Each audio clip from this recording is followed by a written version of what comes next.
spend a quick moment talking about procedures.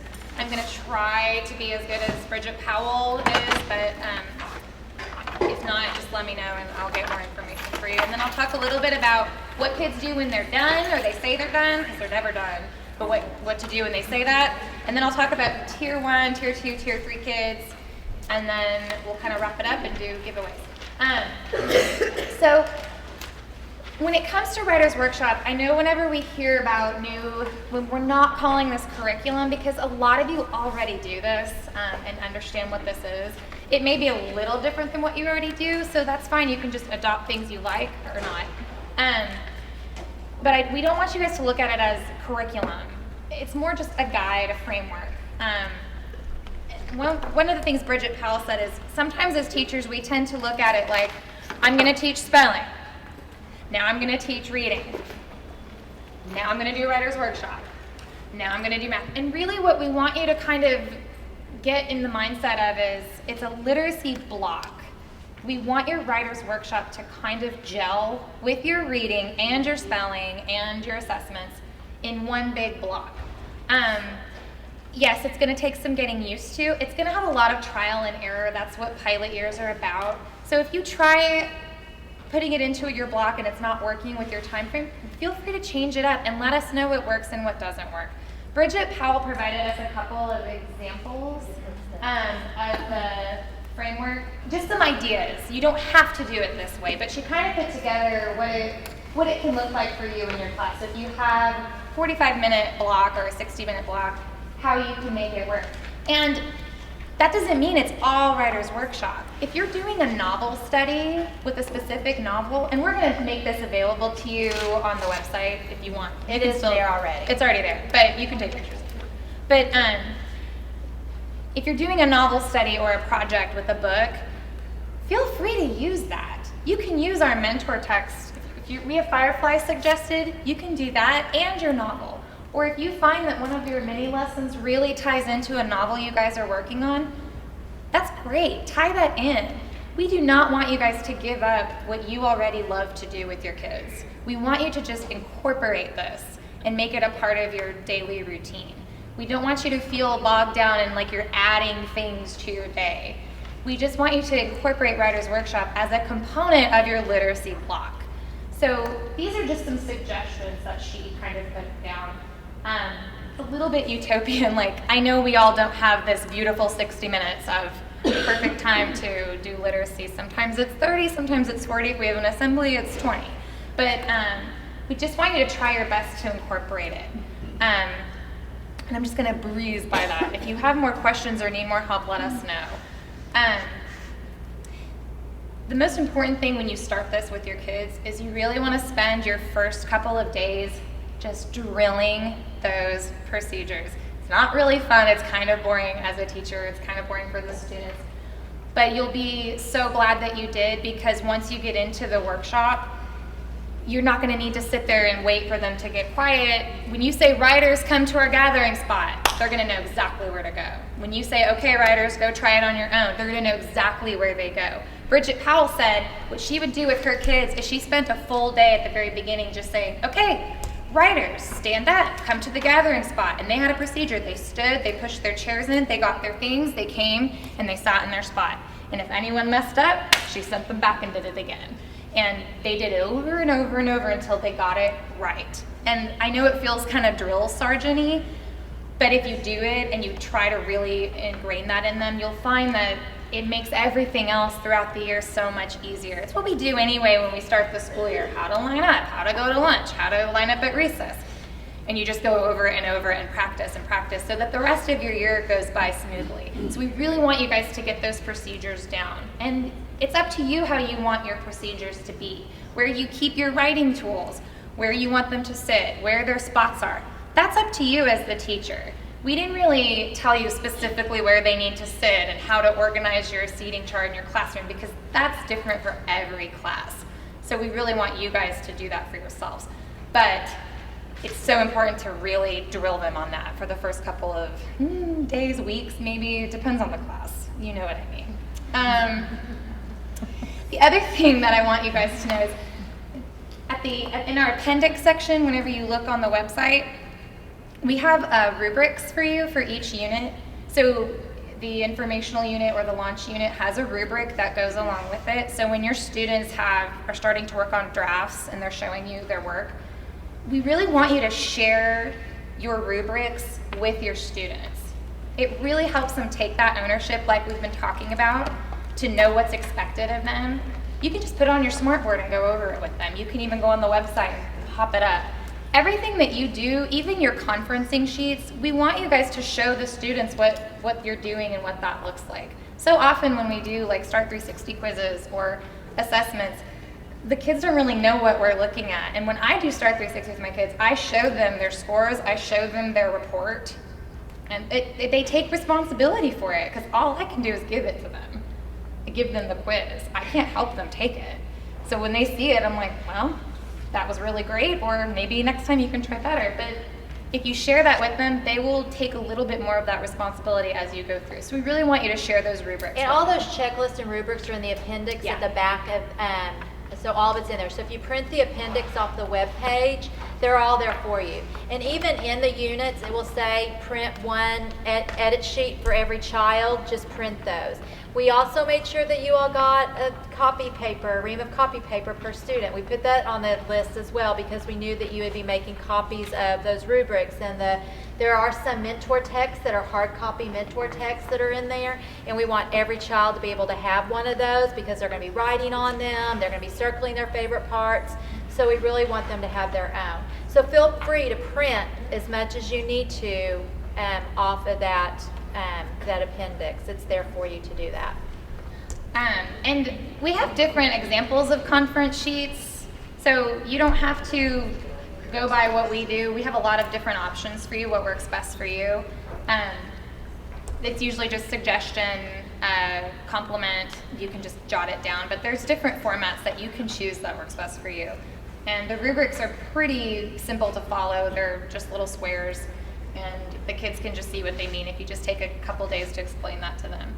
I'm going to jump into what to do when your kids say, I'm done, I'm going to go play now, I'm going to go to free choice centers or whatever. That's not really how Writer's Workshop is. And you are going to have kids that do that. And what Kelsey was saying in the first grade or pre-K through first grade session is, when you're done, you've just begun.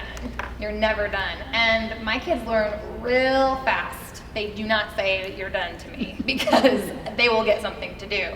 And it's Writer's Workshop related. So you know how when Bridget was showing you those three little things that the places, and she circled one and then she wrote about that one? Well, if we did something like that every day, your kids' writer's notebooks by Friday are going to have about 15 little lists that they've made. 15 things that they've listed as small moments or whatever you're working on. If you're doing a nonfiction unit, it'll be lists of animals or items they wanted to write about for informational. Whatever it is, they're going to have lots of lists in their notebooks. Those are there because you can always go back to them. So let's say my student Bridget wrote about her beach and walking down the beach and how much she liked it. And then say after the week kind of goes, the story kind of doesn't go anywhere, or she just says, well, I'm kind of done with this one. I don't really have much else to say. We've gone over all the things we want to go over. I'll say, okay, let's go back to your list that you wrote, and I want to hear more. Let's do the Disney World one. I want you to do that one now. Go do Disney World. And when she's finished with Disney World, what was the other one? Jamaica? Yeah, Hawaii. Hawaii or whatever. But go back and do that one. They might have 5 or 6 drafts for that unit. And then when it's time to publish, they're going to choose one of those drafts to really publish and make it nice and to present. So they're never done. And you're going to find that when kids say, I'm done with that, what's next? You say, okay, go back. They might want to stick to the one they've already been working on and add to that instead of rewriting things. But then you're also going to have kids, those enrichment kids, that want to write more and more drafts after draft. It never ends. It does not end. It doesn't end till the unit ends. And it kind of takes an adjustment mentally for those kids to get used to that, because they're used to just being like, I'm done. Ooh, I can relax. Free I'll time. pull out that book and start reading now. No, and that's not how it works. That's what this notebook is for. They have ideas, brainstorms they can always go back to. And to take that a step further, I'm going to kind of stick with the tier 1 kids, those gifted kids. It doesn't even necessarily have to be your gifted kids, but those kids that are kind of above level, that are doing great and accomplishing everything you want them to, and they're right on track. You don't really have to meet with them very often. What you can do with those kids, and I'm going to use our fairy tale unit as an example because that's a really tough one, and that's the last one in 3rd grade. I think it is. Yeah. Sorry. So I did write it. You'd think I would know, but the last one in 3rd grade is fairy tales, and I did that on purpose because it is difficult for the kids. One of the hardest things to do, and I'm a writer. I would say I do write a lot. I can't pull things out of the air and write fiction. That's very, very difficult. That's very difficult. It's a lot easier to talk about my personal experiences or to research something and then kind of make it into my own words. It's really hard to write fiction. So in our fairy tale unit, the assignment is to adapt a fairy tale. So they're going to read a bunch of different fairy tales and then change something and rewrite the fairy tale. So it could still be Cinderella, but maybe it's Cinderfella, and that's changed a little bit. You know, changing genders could really change the story, or however they want to do that. And that's easier. But if you have those gifted kids that are like, well, I'm done, that was easy.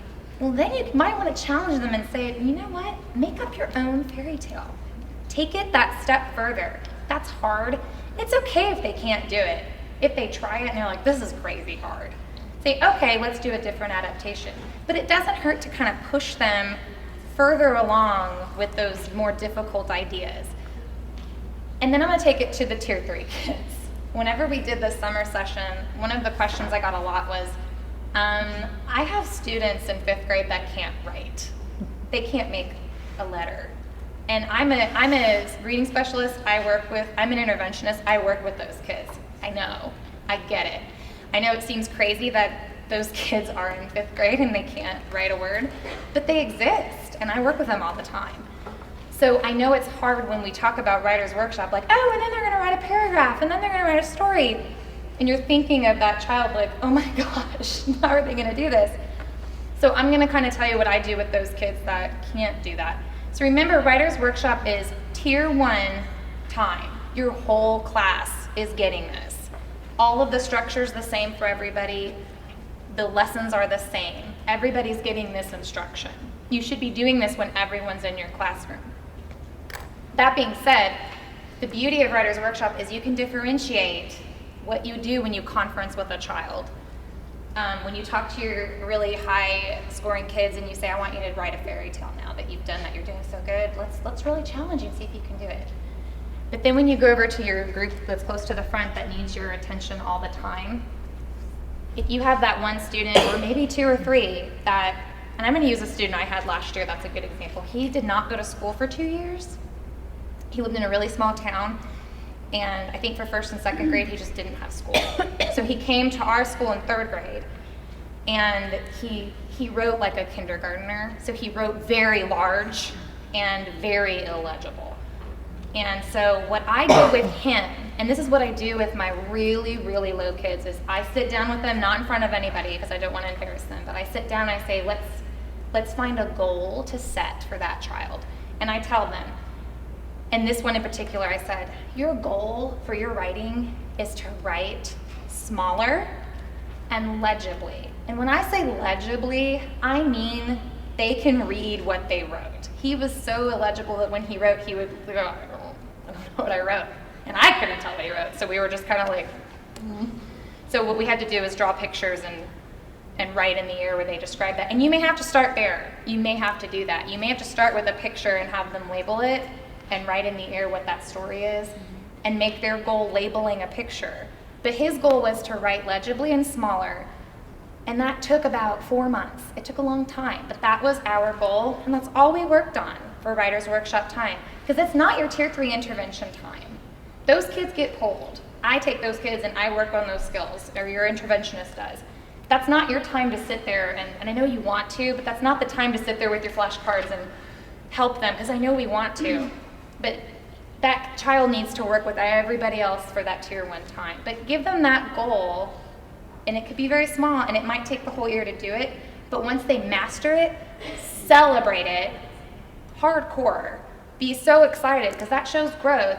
And then pick another skill to master. I know they have 100 skills that they need to master that they're behind on, and it's overwhelming, but you'll find it a lot easier to just choose one, focus on it. When they master it, move on to the next one. And you'll see that they get more confident, and they will get better, I promise. It may not be as fast as everyone else, but they really will, especially if they're generating their own writing. And I find my tier 3 kids, when they read me their writing, their fluency is so much better. And their fluency scores go up because they're practicing reading aloud.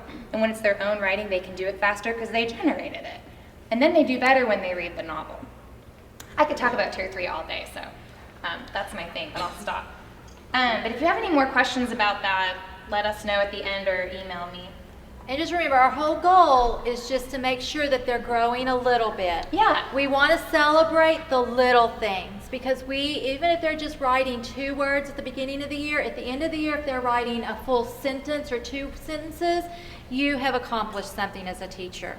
So just remember, as long as they have a little bit of growth, and make sure, I've heard several people say, oh, we've already started, I'm like on session 6.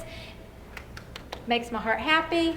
But just know, there are like the baseline assessment thing at the very beginning that I want you to do. If you have not done that yet, I'm going to ask you to do something Tuesday. Give that baseline assessment, because you want to see that is your starting point. That is your pre-test.